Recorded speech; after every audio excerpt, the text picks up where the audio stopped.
Joe, you know. How do you say that, Joe? Michelle Hawar.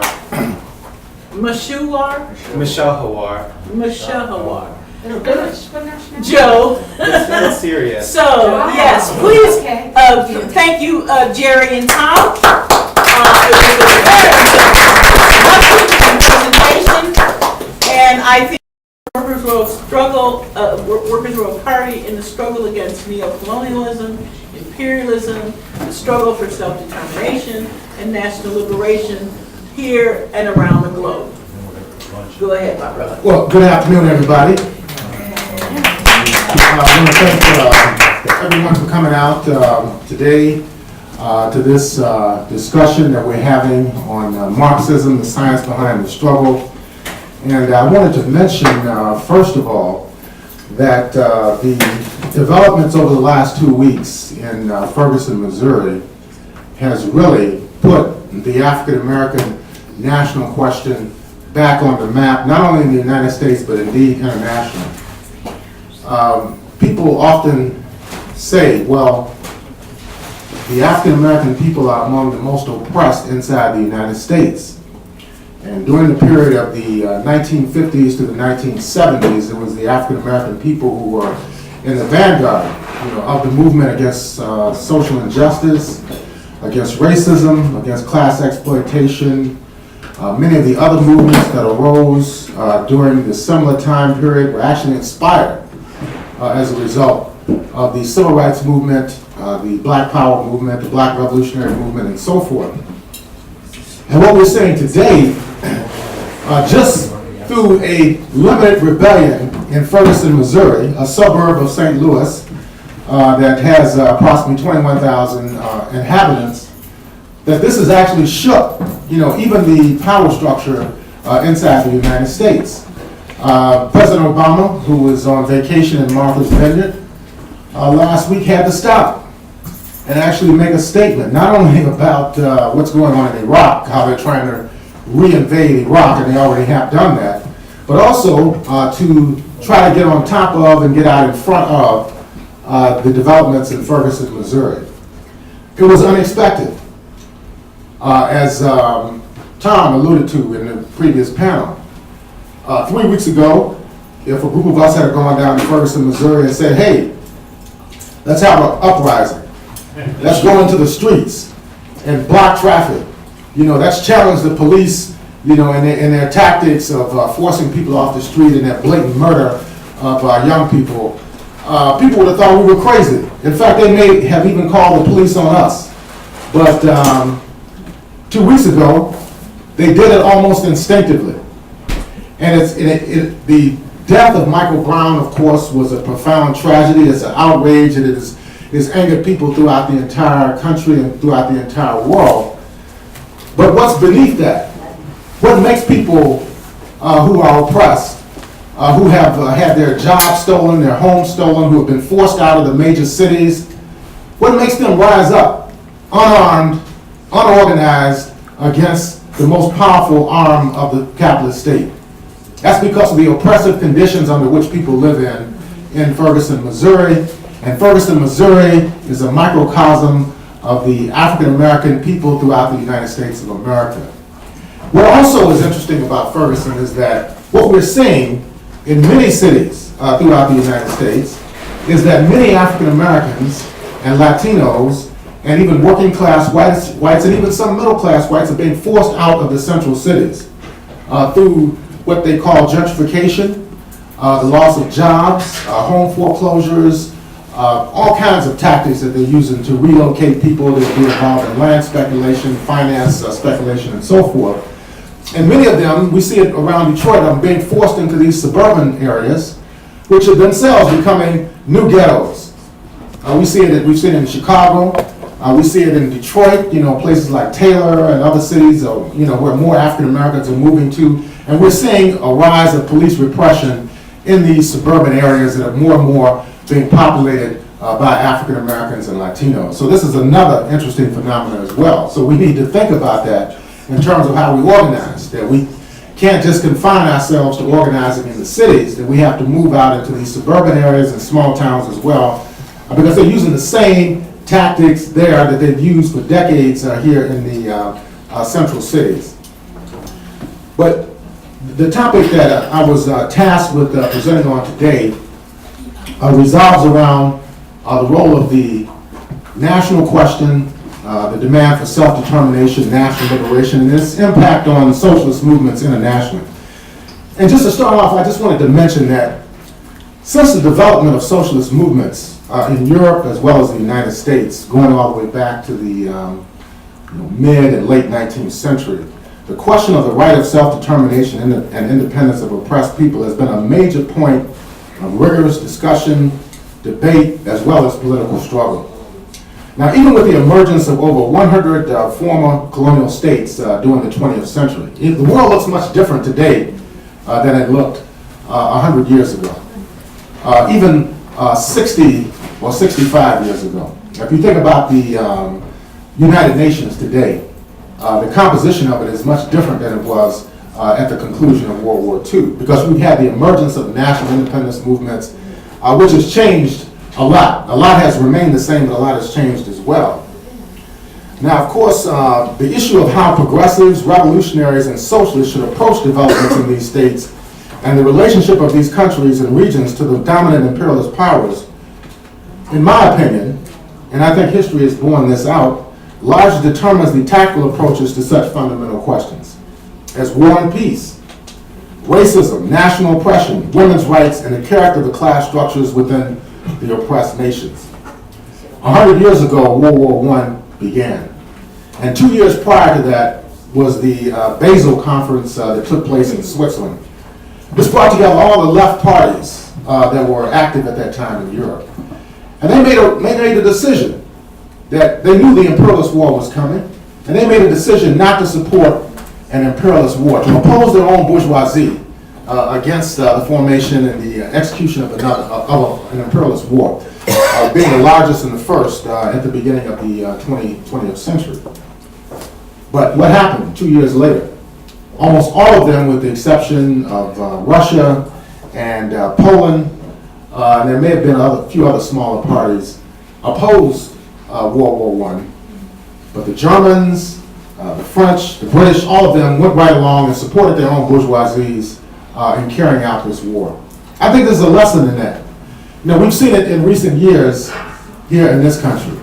4 years ago, the Pentagon and NATO and the Central Intelligence Agency destabilized, bombed, and destroyed and dismembered the North African state of Libya. We had the most advanced economy on the African continent, most advanced living standards on the continent. And I was just reading last night that they had aircraft. They claim they don't know where the aircraft came from. They carried out aerial bombardments in the capital of Tripoli, supposedly or perhaps engineered by imperialist forces. There's a guy, Khalifa Haftar, who was a former general in the Libyan army under Gaddafi up until the early 1980s, who turned to the CIA, was brought to the United States, trained here, financed here, and he, of course, became a major operative of the Central Intelligence Agency. 3.5 years ago, when the destabilization of Libya began, he was flown from Virginia to the eastern region of Libya to supposedly head the, quote, revolution, unquote, against Gaddafi in 2011. And now, he's supposedly leading the charge against the Islamist, so-called Islamist forces in Libya. Very interesting developments. So what we've seen is the total dismemberment of Libya. We've also seen the dismemberment of Iraq. We're looking at what's going on in Syria. We see that in Egypt, the revolutionary movement that was initiated there has pretty much come full circle with the army back in power again, still being supported by U.S. imperialism. So this is why ideology and this is why politics are so important in all these uprisings.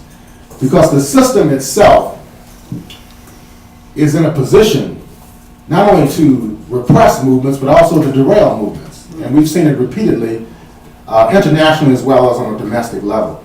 Now, every serious Marxist theoretician, socialist organization has been forced to address the question of how to analyze the role of oppressed nations in the overall struggle against capitalism and imperialism. The degree to which progressive and revolutionary organizations and movements develop correct positions on the national question related to their particular political situations largely determines the success and viability of the actions taken and the victories achieved. Slavery, colonialism, and capitalism brought destruction and death to billions of people throughout the world.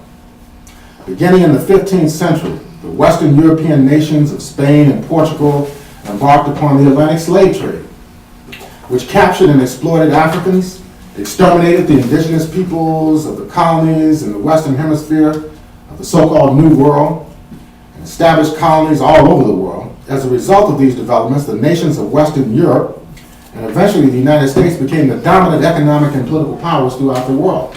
Prior to the 15th century, the world system was not necessarily based in Western Europe. It was based heavily in what they call the Indian Ocean Basin. You know, East Africa, Asia, the Middle East.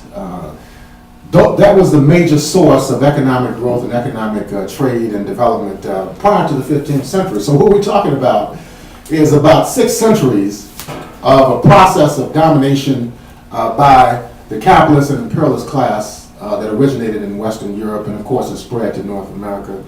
And there are other outposts in Japan and other areas of Asia today.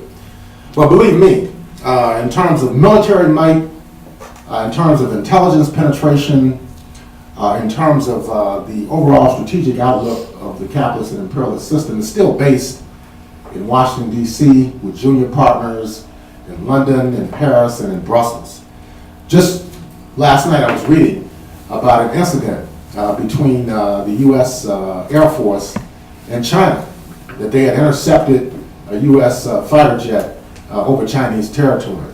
This is very dangerous, these developments. So why is the United States so concerned about developments in the South China Sea? Why are they so concerned about the role of China in Asia and in other parts of the world, even in Africa, for example? Obama held a huge summit 2 weeks ago at the White House and the State Department, invited a number of African heads of state to sit down and talk. They have nothing really to offer Africa other than more military assistance, more intelligence penetration, very little money that they have to offer. But they still are very concerned about controlling the development of the world economy as well as the political situation around the world. Another important point is that every major industry that came out of Europe and North America has its origins within the Atlantic slave trade. The profits accrued from the exploitation of African labor and the displacement of the indigenous people, i.e. the Native Americans, First Peoples, First Nations, from their lands, created the capital that developed and fueled the engines of industry, commerce, shipping, and even banking. For example, Eric Williams, he was a Trinidadian historian who studied at Oxford University back in the 40s. He later became Prime Minister of Trinidad. He wrote a book called Capitalism and Slavery. And it's a very interesting book. It was published in 1944. And what he examines and he documents that the shipping industry, the development of steam technology, banking, all has its origins within the profits that were accrued by the Atlantic slave trade between the period of the 18th century and the 19th century. So this is very interesting to take note of this.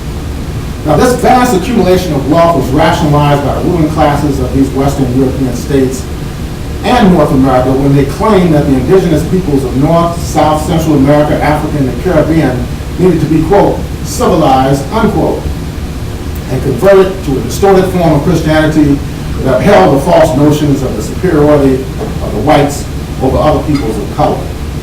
Other apologists for slavery and colonialism said that the mineral wealth and agricultural potential of the world would have never been developed if the European ruling class had not established these exploitative systems. This is the narrative, and we still hear that narrative today. Look at Detroit. What are they saying?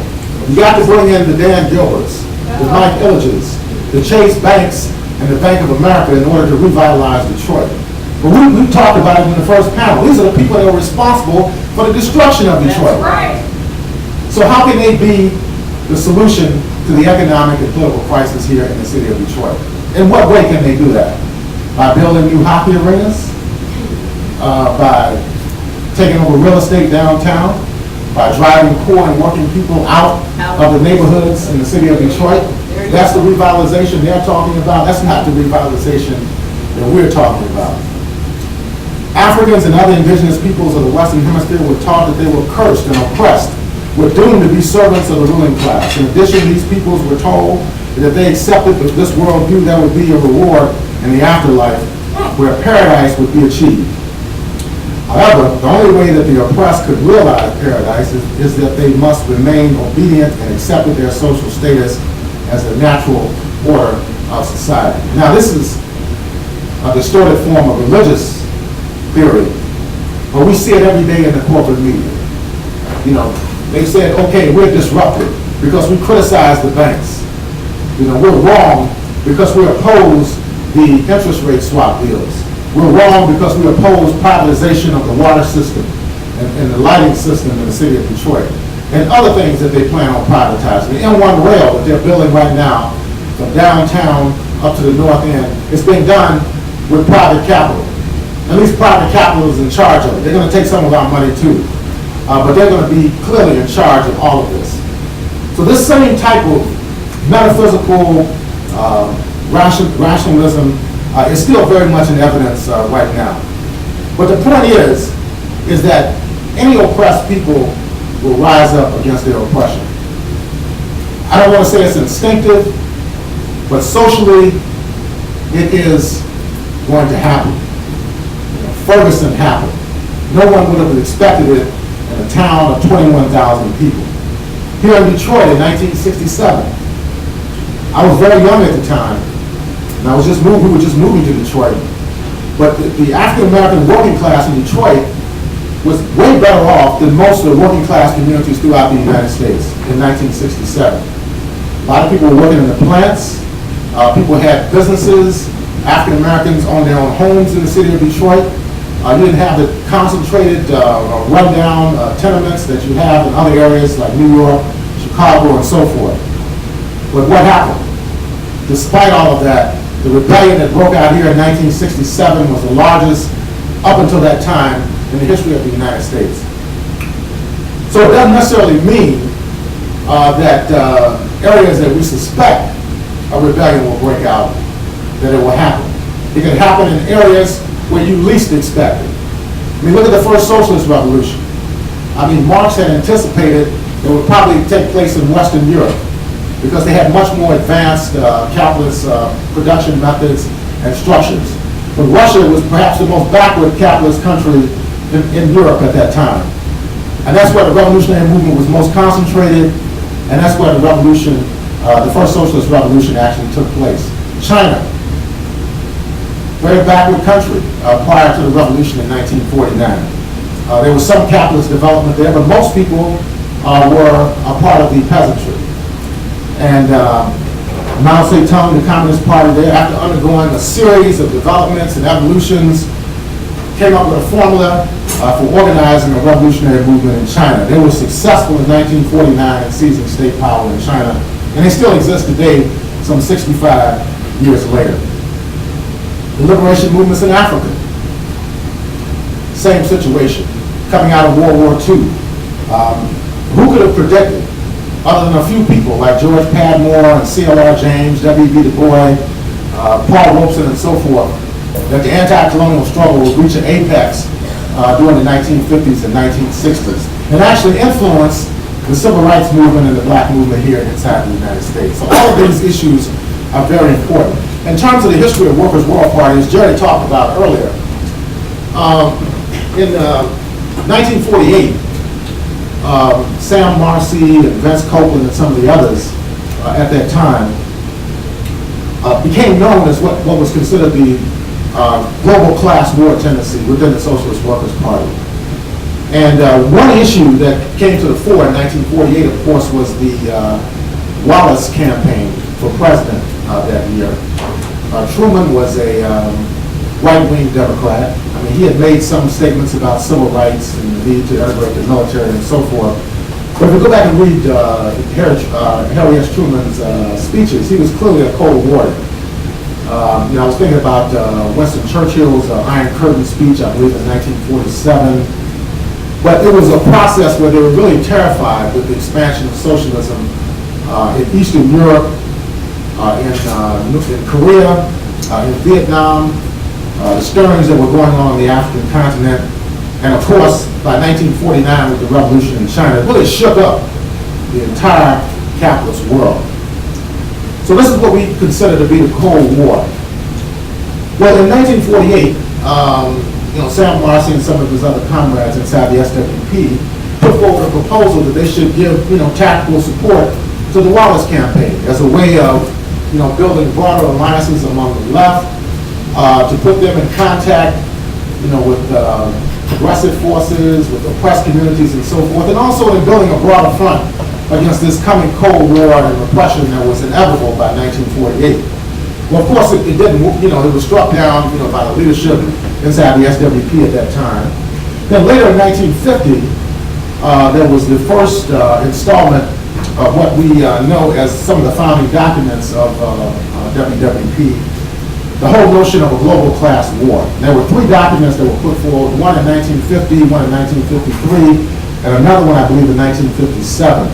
And these documents actually articulated a worldview that we could no longer simply rely or look at the class struggle in the so-called advanced capitalist countries of Western Europe and the United States, but that the global class camp was expanding, that the national liberation movements and efforts to build socialism outside of Western Europe and North America were going to be a key factor in the overall global class struggle. Looking at China, looking at Korea, looking at revolutions that were taking place all across the world.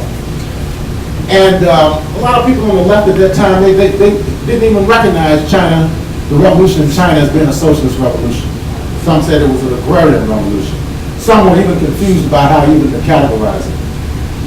But what has happened over the last 60 plus years is that we've seen the emergence of a broad, worldwide, working class movement that is, in fact, at this time, in a position to effectively challenge capitalism on a global level.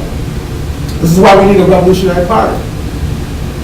Not only do we have to convince the working class in this country and the oppressed in this country that they're part of a broader movement to challenge the whole notion of American exceptionalism, this notion that somehow the United States is more important or more advanced than other people throughout the world, but that this struggle is a global struggle, and that we can learn tremendous lessons from the revolutionary movements and the class struggles that are being waged in Asia, in Africa, and Latin America. For example, look what's going on now in Latin America. They've taken the leadership in terms of rebuilding socialism internationally. Cuba, Venezuela, Bolivia, Ecuador, even in places like Brazil, even though the contradictions are great, there's still left-wing currents there, which inevitably will become stronger. Colombia, for example, that's why the United States has invested so much money in Colombia, to try to suppress the revolutionary movement in Colombia as well. So it's coming, and it's going to get stronger and stronger. And that's why we have to be prepared. Now, in terms of specific examples, with the formation of Workers' World Party in 1959, one of the first campaigns that the party was involved in was the defense of the African Americans in the North Carolina, Monroe, North Carolina.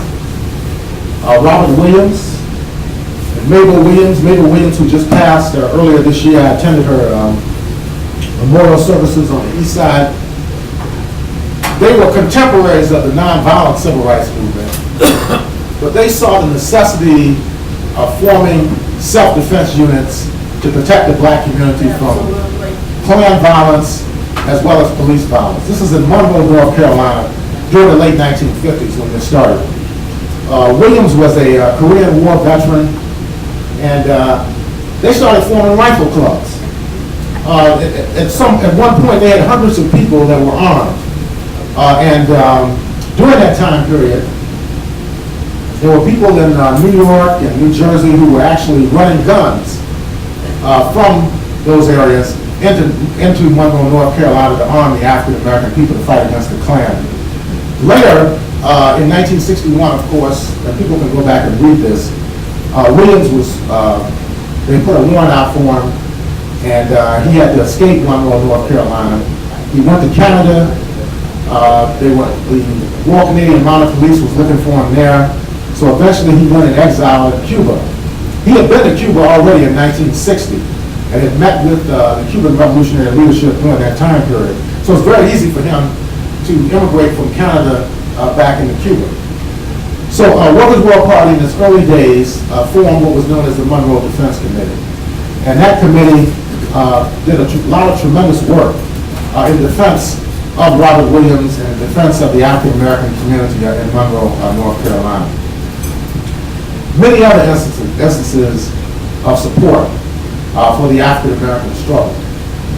One contribution that Sam Marson and his comrades made, of course, was the notion that irrespective of the character of the struggle, the tactics and the strategy of the African American movement, because it's not a uniform movement. You have people who believe in nonviolent resistance, which is noble, people who believe in self-defense, others who believe in revolution. But the fact that African Americans are an oppressed nation inside the United States, all forms of resistance, all forms of struggle should be supported by a revolutionary party. And this was articulated in several documents, but one that really comes to mind is the one entitled Busing and Self-Determination that was put out in the 1970s during the whole struggle to defend the African American community in Boston from racism. 1974, the party organized a national coalition to bring people from around the country to hold a demonstration in Boston against racism.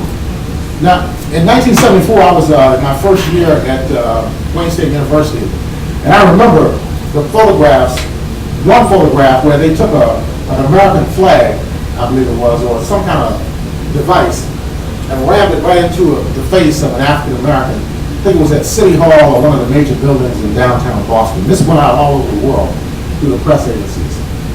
And Marcy and the other founding comrades, leading comrades at that time, said, yeah, we need to put together a national coalition to take thousands of people to Boston, to work in conjunction with the African American community in Boston, to say no to racism in Boston. And there were other groups on the left who opposed that, who were saying this is going to start a rebellion. This is going to set the black community up for a bloodbath and so forth.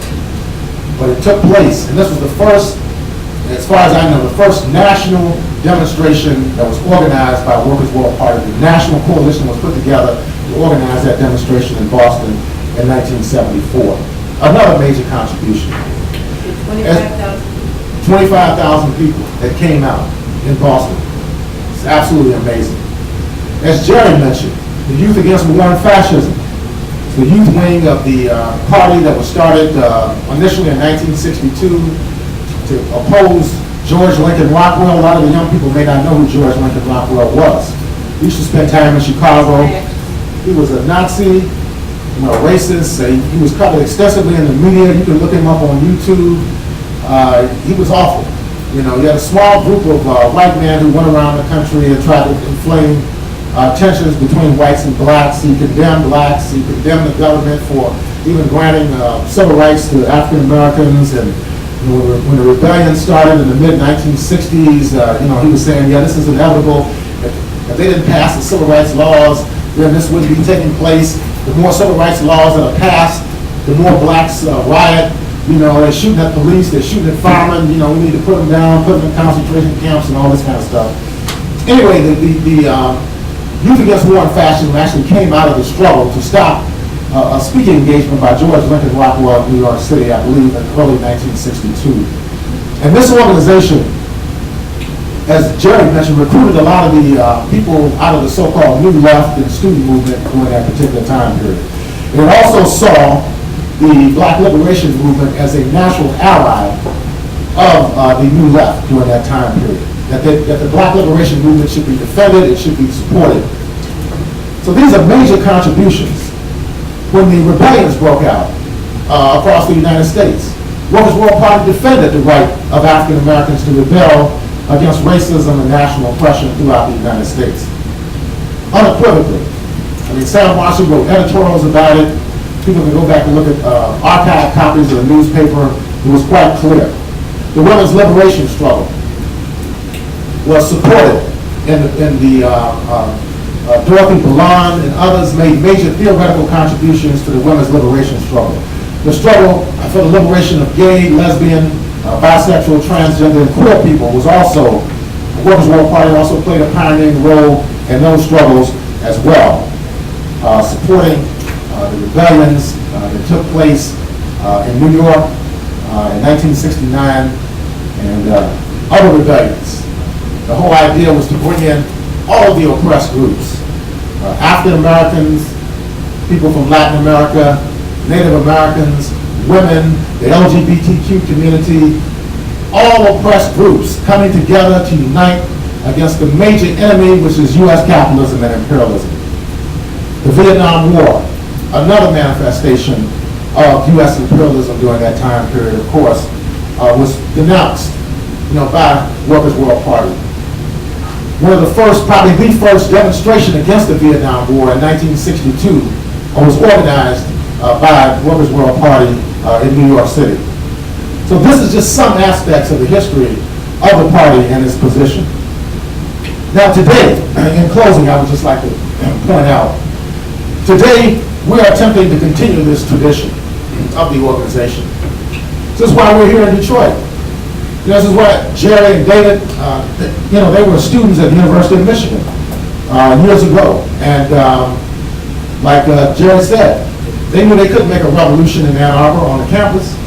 They had to come to the communities where people were being oppressed and where people were really in motion. And in Detroit in 1970, in the auto plants, in the communities, people were in motion. James Johnson case comes to mind. African-American worker who was being harassed on the job. He was fired. He didn't have any other source of income. He was responsible for the upkeep of his two sisters and mother, I believe. He came back to work with a gun and killed his foreman and some supervisors on the job. Now, we're not saying we endorse this or anything, but this is how he was pushed into reacting. You take people's jobs away, you take their future away, they're going to respond. And we defended him. Yes. The party defended him. Ken Cockrell Sr., not Ken Cockrell Jr., Ken Cockrell Sr., who's deceased now, was the attorney, the lead attorney in the James Johnson case. And they actually put Chrysler Motor Company on trial during the case. Pointed out they had people come in and testify about the racism in Chrysler, how African-American workers were put in foundries in the dirtiest, most exploitative and brutal jobs. The jury actually not only acquitted Johnson, but actually awarded him benefits. Workers' compensation. Wow. Yeah. This is how advanced the struggle was in Detroit in 1970. So we're glad that these earlier comrades came to Detroit and set up, and they've been here many years. When I first met the party, it was in the early 1980s. And it was around the Southern Africa Solidarity struggle, which was really big at the time. And what attracted me to the organization was that Workers' World was perhaps one of the few organizations in the United States that recognized the African National Congress and the Southwest African People's Organization of Namibia as being the vanguard of the South African Revolution. A lot of other groups, for various reasons, didn't want to recognize the ANC or SWAPO. But the party understood very clearly where the movement was going in Southern Africa. And that where the masses are moving, we have to be there. We have to be in support of those struggles. That's why here in the city of Detroit, we've hooked up with the returnees, because they've taken the brunt of the attacks that are being brought down by the emergency manager and the banks. So we're going to continue this struggle here in the city of Detroit. We think that the struggle here has taught us many lessons, and that what is happening here is not isolated. That we see in many other cities around the United States and even suburbs the same type of attacks being leveled against the working class in the public sector. And why the public sector? Because many African Americans and many women are employed in the public sector. You know, that's where we're able to find jobs with benefits, health care, and so forth. And now that's under attack by the right wing at the behest of the banks. They recognize this. And we see this very clearly as being a pivotal struggle. And the lessons that we've learned here, we think, are tremendous. We see it happening in Memphis, where the firefighters are being denied health care, they're doing sick leaves. Even in Montreal, Canada, the same thing is going on. Los Angeles is taking place. All over the United States, working class people in the public sector are under attack. So this is the struggle that we waged here in the city of Detroit, but it's based upon a long, decades-long history of rich struggle that's been led by the founders of this organization. So thank you so much, and hopefully during the question and answers we can examine these issues even further. Thank you.